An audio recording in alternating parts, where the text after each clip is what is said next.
আসসালামু আলাইকুম, কী অবস্থা বুড়ো মানুষের নাতিরা? আজকে চলে যাচ্ছি ফুটবল খেলতে ফার্মের মুরগির মতো। তো যাওয়ার পর একটা নতুন করে টিকটক শ্যুট করে নিলাম। আপনাদের কাছে এটা একটা টার্ফ মাঠ হতে পারে, কিন্তু আমার কাছে এটা একটা মুরগির খাঁচা, কারণ এখানে উপর নিচে ডানে বামে একদম সব দিকে ঘিরা থাকে।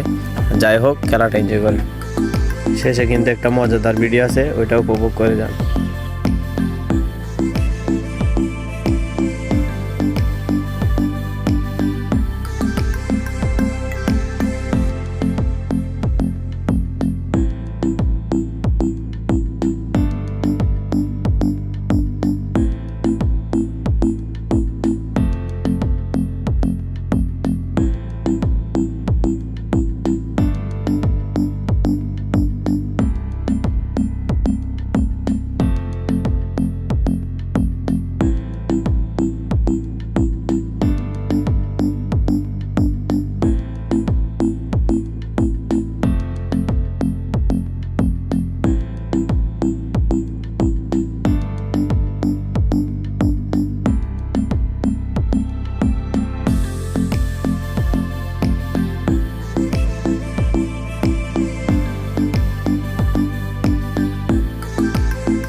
সবাই বলে আমি নাকি টিকটকার, কিন্তু আমার আসল পরিচয় হচ্ছে আমি একজন ফুটবলার।